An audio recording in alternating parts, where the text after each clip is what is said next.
This video is a special one. It's my first collaboration. Ryan Trimblay contacted me with the idea of taking a look at the Wendigo, and things grew from there. Ryan researched and wrote this video, which, even if I do say so myself, is rather good. So please show your love by liking or maybe sharing this video. And if you want to be part of the channel, feel free to contact me on Twitter, Facebook or Patreon, and of course in the comment section below, and maybe we can cover a topic you're interested in. But today it's the Wendigo, so let's take a look.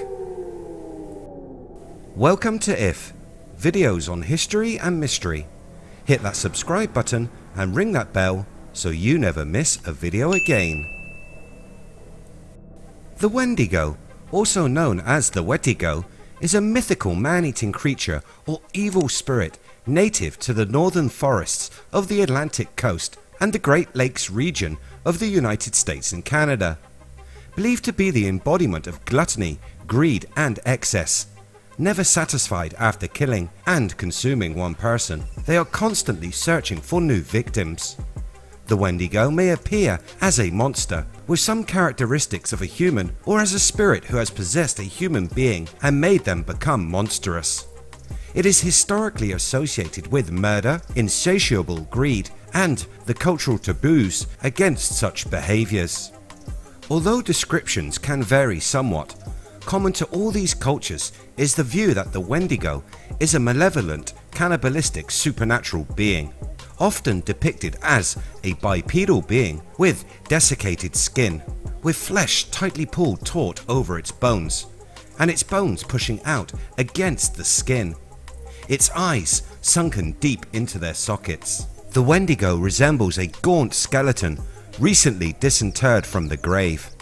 It is said that the Wendigo appear to be giants, much larger than a human being. What lips it has are tattered and bloody, unclean and suffering from decomposing flesh. The Wendigo gives off a strange and eerie odour of decay, death and corruption.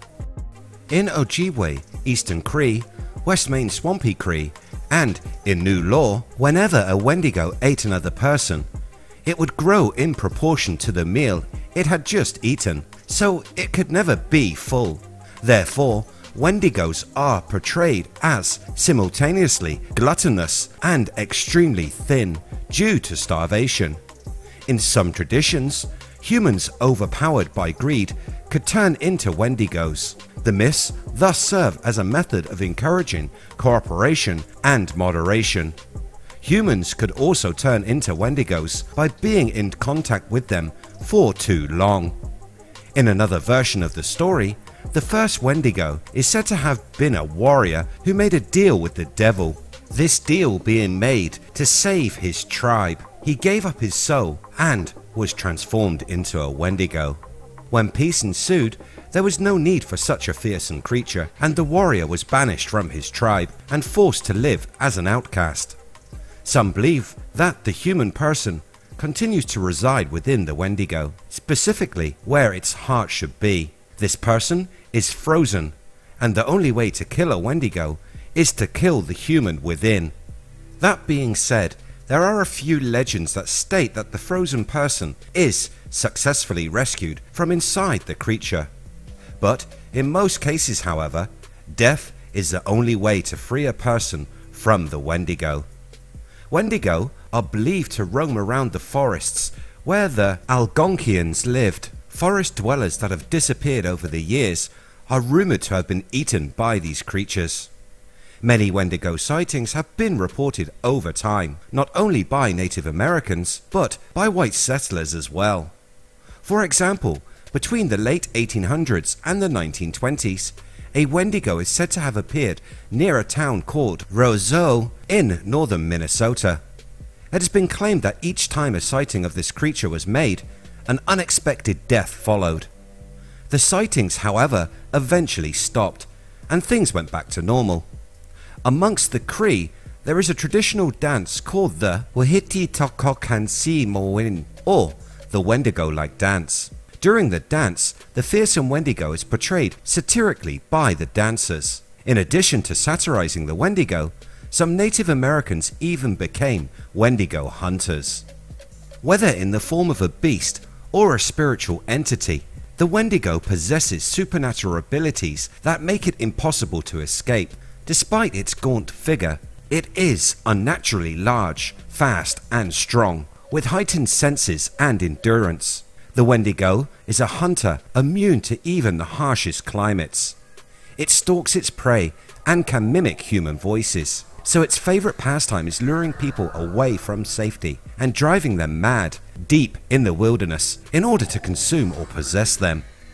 Some say the Wendigo infects its hosts slowly, tormenting them as it takes over the mind and body. It begins with strange odours that only the victim can smell. They then are plagued with nightmares, their sanity melting away from their sleep-deprived minds. They'll experience an unbearable burning sensation throughout their legs and feet, and usually end up stripping down, running naked through the forest like a madman. This is usually the last anyone sees of those cursed by the Wendigo. The few who have returned from the woods after suffering Wendigo fever have been said to come back utterly insane. According to traditional lore, the longer a Wendigo walks the earth, the stronger its powers become. The savage creature can eventually learn to control the weather and call upon darkness before sunset. The Wendigo also gains the ability to manipulate other creatures of the forest. It can summon predators and force them to attack on command. Its speed and strength also grow with age, as does its ability to heal. Back in 1878, a Cree man named Swift Runner was only 25 miles away from the Hudson Bay Company's supply post when he was overcome with the need to butcher and eat his entire family. The winter of 1878 was brutal, and Swift Runner's son allegedly died due to the harsh conditions. Whether Runner and his entire family consumed the boy after his death is unclear. What was found were the mutilated remains of Runner's wife and his 5 remaining children. Runner confessed to killing and eating his family, but he blamed his actions on a Wendigo. He was put to death by the authorities at Fort Saskatchewan. Swift Runner was a Cree Indian who lived during the last century in what is now central Alberta. His background seemed not to be unusual. As a young man, he received a solid, useful Cree education. He married and had a family of 6 children. He traded with the Hudson Bay Company, and in 1875 he served as a guide for the Northwest Mounted Police. But Swift Runner's life ended in tragedy and notoriety. During the winter of 1878 to 1879, a time of starvation and misery for the Cree people, he became possessed by the Wendigo psychosis. The psychosis characterized by grand delusions and cannibalistic impulses that anthropologists have identified in several Canadian Indian cultures. He murdered his wife and family, cooked and ate their flesh. Eventually he was arrested, brought to trial in December of 1879 and hanged at Fort Saskatchewan. Giving evidence in the trial, Inspector Gagnon was tasked with investigating Swift Runner's behaviour. He and a small party of policemen accordingly tracked out the trapper's camp. Swift Runner obligingly showed the mounted policeman a small grave near his camp. He explained that one of his boys had died and was buried there. Gagnon and his detachment opened the grave and found the bones undisturbed. That, however, did not explain the human bones scattered around the encampment. Gagnon produced a skull which Swift Runner willingly told him was that of his wife. Then, without much prodding, Swift Runner revealed what had happened to the rest of his family. At first, Swift Runner became haunted by dreams. A Wendigo spirit called on him to consume the people around him. The spirit crept through his mind, gradually taking control, ending with Swift Runner becoming a Wendigo. As a Wendigo, he then killed and ate his former wife. After consuming his wife, the Wendigo forced one of Swift Runner's boys to kill and butcher his younger brother. While enjoying the grisly repast, the spirit hung Swiftrunner's infant by the neck from a lodge pole and tugged at the baby's dangling feet. It was later shown that he had also done away with Swiftrunner's brother and his mother-in-law, who he had acknowledged was a bit tough. The revolted mounted police party hauled Swiftrunner and the mutilated evidence back to Fort Saskatchewan. The trial began on August 8, 1879. The judge and jury did not view the Wendigo idea in the same light as the Cree. They saw Swiftrunner as a murderer, and the trapper made no attempt to hide his guilt. The lack of remorse quickly led Magistrate Richardson to sentence him to be hanged. This sentence presented a problem. The police had never before conducted an execution. Although the Hudson Bay Company had once hanged an employee for murder, this was, for all intents and purposes, the first formal execution in Western Canada. Staff Sergeant Fred Bagley, a force bugler, was put in charge of the arrangements. A gallows was erected within the fort enclosed at Fort Saskatchewan, and an old army pensioner named Rogers was made hangman. On the appointment morning, a bitterly cold December 20th, Swiftrunner was led to the scaffold. Standing over the trap, the unrepentant cannibal was given the opportunity to address the large crowd that had gathered. He openly acknowledged his guilt and then thanked his jailers for their kindness, also berating the guards for making him wait in the cold.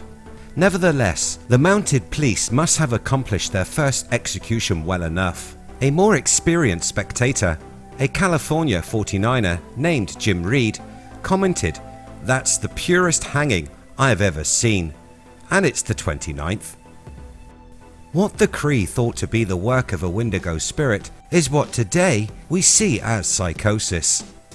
At one time, in the belt of parkland that borders the northern plains, it was far from being a rare phenomenon. Usually, the symptoms were the same as those displayed by Swiftrunner, and in one way or another, most of the afflicted Wendigos met similar violent deaths. So what do you think? Is the Wendigo stalking the forests of North America? What other cryptid or paranormal event or creature would you like to see covered here on the channel? If you enjoyed this video, please show Ryan some love in the comments below. If you enjoyed what I do here on the channel, hit that red button, like and share. You can catch the latest by searching We Are If. Thanks so much for watching. See you next time.